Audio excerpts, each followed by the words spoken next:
Salut tout le monde, aujourd'hui c'est jour de match pour le Real qui affronte Braga ce soir à 21h au Bernabéu. Objectif évidemment pour les merengues, assurer la qualification en huitième de finale de la Ligue des Champions. On va regarder premièrement les unes des deux quotidiens madrilènes, AS et Marca. On débute avec celle de AS qui titre sur Griezmann hier, qui a été impressionnant lors du succès de l'Atlético 6-0 face au Celtic. En ce qui concerne le Real, on a deux petites informations sur la une du quotidien AS. En haut, où on retrouve cette petite photo de Vinicius et Rodrigo avec ce titre En busca del gol, à la recherche du but, des buts, parce que on en a déjà parlé depuis quelques jours, depuis quelques semaines maintenant. Oui, Bellingham est hyper performant, mais on a quand même Vinicius et Rodrigo qui sont en dedans depuis le début de saison. Autre information, le petit bandeau que vous voyez, Camavinga renueva hasta 2029. Camavinga qui prolonge avec le Real jusqu'en 2029 et la clause évidemment aussi, elle passe à 1 milliard d'euros. On poursuit avec la une du quotidien Marca, Cyclone Atlético, le large succès des Colchoneros une nouvelle fois qui est en une.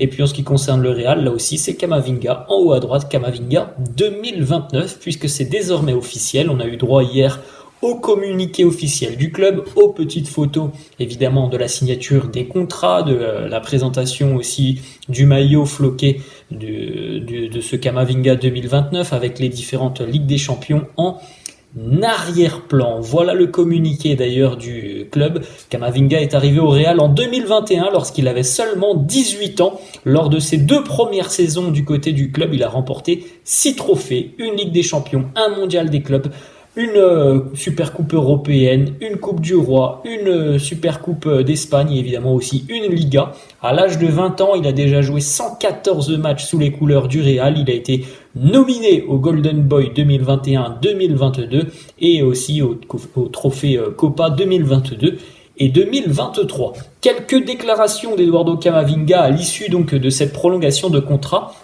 Il nous dit le Real, ça a toujours été un rêve, c'est toute ma vie maintenant. Du côté de Camavinga, on sait aussi que c'est un joueur qui ne rechigne pas, peu importe où on le met, où on l'utilise sur le terrain. Il nous dit, j'ai toujours dit que j'étais un joueur d'équipe. Si je dois jouer en tant que gardien, en tant que numéro 9, moi tout ce que je veux c'est aider l'équipe et jouer. Je veux jouer, j'essaye de le faire du mieux que possible. On sait que lui préfère le rôle de milieu de terrain et on a vu aussi à quel point il avait des aptitudes sur ce poste de latéral. D'autres déclats de Camavinga sur la bonne entente entre notamment les jeunes dans le groupe merengue et les joueurs un petit peu plus expérimentés aussi. Il nous dit on a tous la même mentalité, la même vision du football. C'est beaucoup plus facile et beaucoup plus simple de jouer avec ce genre de joueurs. Autre déclat de Cama qui nous dit quand vous jouez avec des joueurs comme Modric ou Kroos, vous gagnez plus d'expérience. J'aime les regarder. C'est pourquoi j'ai plus de technique et plus de calme que lors de ma première année ici. On a vu évidemment, les amis, pour ceux qui suivent le Real, on a vu les progrès immenses réalisés par Camavinga entre sa première année au club et la dernière année qui vient de s'écouler, des progrès qui sont phénoménaux pour le jeune milieu de terrain français. On enchaîne avec d'autres informations, donc à l'approche de cette 4e journée de Ligue des Champions face à Braga. Petite information déjà sur la séance d'entraînement de la veille. Jude Bellingham s'est entraîné avec l'équipe, donc c'est plutôt une bonne nouvelle. Une petite information aussi hier, puisque l'on avait de la visite à Valdebebas lors de la séance d'entraînement, puisque le sélectionneur de la Turquie, à savoir Vincenzo Montella, il était présent lors de cette séance d'entraînement. Il a pris quelques petites photos, notamment avec Carlo, avec aussi évidemment le jeune crack Arda Güler. Donc voilà, Vincenzo Montella, technicien italien qui est aussi venu rendre visite, je pense, à Carlo Ancelotti. On jette un coup d'œil, les amis, le groupe retenu par Carlo pour affronter les Portugais de Braga ce soir. Alors évidemment, il y a des absences, on le savait. Tchouaméni notamment est absent. Dani Ceballos aussi est trop juste. Petit retour quand même de Ferland Mendy dans le secteur défensif. On a la présence aussi de Nico Paz au milieu de terrain. C'était la 6e fois que Nico Paz est appelé et retenu dans le groupe professionnel.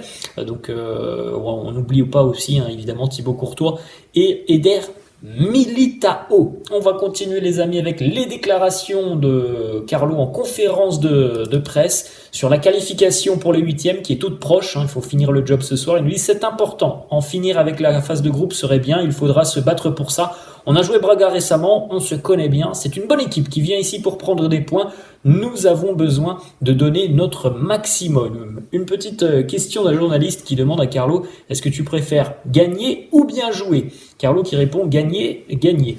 C'est la seule chose à faire. Si vous gagnez, c'est bien. Si vous faites match nul ou si vous perdez, c'est mal. Si vous jouez bien, il est normal de gagner, mais la victoire est la seule chose sur laquelle un entraîneur est évalué.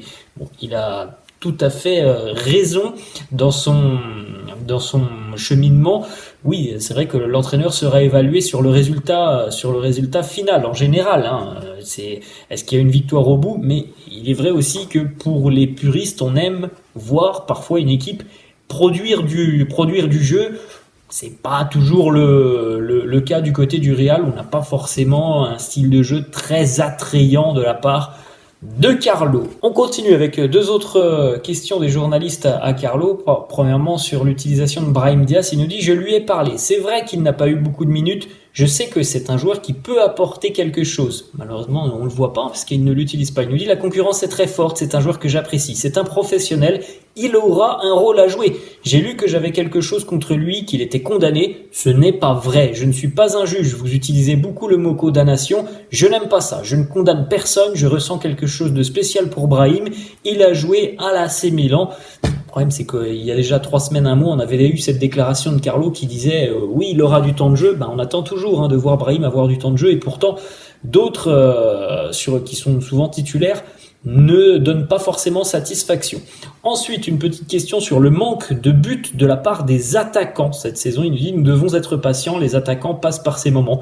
Quand vous tirez beaucoup et ne marquez pas, et dans d'autres, vous marquez sur chaque touche de balle. Rodrigo est le joueur qui tire le plus en Liga, il se déplace bien, il est à l'aise sur le terrain. Nous devons juste être patients, ce moment passera comme tous les autres. Autre déclat de Carlo donc sur l'état physique de Jude Bellingham, il nous dit je ne sais pas si Jude peut jouer. En tout cas, il s'est entraîné. Il n'a pas terminé toute la séance pour éviter toute nouvelle blessure et il est encore en convalescence. Nous le surveillerons demain. Donc aujourd'hui, et ensuite nous évaluerons, donc même s'il était présent à l'entraînement hier, ça ne veut pas dire que Jude sera titulaire ce soir. Deux autres déclats de Carlo sur Endrick. Premièrement, il dit « Je ne suis pas surpris qu'il ait été appelé par le Brésil, il joue très bien.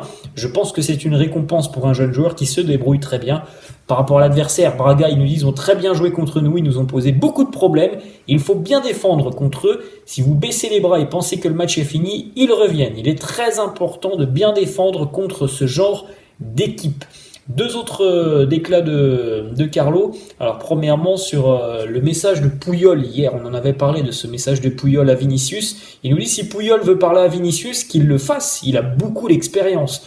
Vinicius fait la différence, mais il doit peut-être améliorer son attitude dans certaines circonstances, même s'il a déjà beaucoup progressé en ce sens. Autre déclat, c'est une déclaration d'ailleurs très intéressante, sur le mercato du mois de janvier qui approche. Carlo annonce « Nous ne prévoyons de recruter aucun joueur en janvier. Je pense que le marché de janvier est off pour nous. Militao et Courtois reviendront avant la fin de saison. Il ne se passera rien en janvier. En été, peut-être. » Voilà, les mots sont quand même assez importants. On va terminer les amis et on va regarder les compositions d'équipes probables avant l'affrontement face à Braga ce soir. Alors Marca nous propose cette composition qui est pas dans les buts. Nacho, Rudiger, Carvajal, Mendy de retour, Camavinga, Valverde, Kroos, Bellingham au milieu de terrain, Vini et Rodrigo en attaque. Donc on n'aurait pas d'Arda Güler, on n'aurait pas de Brahim Diaz, on aurait au final que très peu de changements par rapport à l'équipe qui joue quasiment tous les 3 jours. Vous pouvez jeter un coup d'œil évidemment aussi à l'équipe du côté de Braga. Ensuite, le quotidien AS nous propose quasiment la même chose, si ce n'est peut-être le changement. Fran Garcia, latéral gauche, Carvajal, Lucas Vazquez à droite. Du côté du quotidien AS, on passerait plutôt sur un 4-3-3. Bellingham ne serait pas utilisé, donc on pourrait avoir Rosselló ou Brahim en pointe, Rodrigo à droite, Vinicius à gauche. Donc voilà, 2 poids de mesure entre les deux quotidiens. Voilà les amis, la fin de cette vidéo, j'espère que ça vous a plu. N'hésitez pas comme d'habitude à lâcher un petit pouce bleu. N'hésitez pas non plus à vous abonner à la chaîne, je vous laisse, je vous dis à la prochaine, ciao.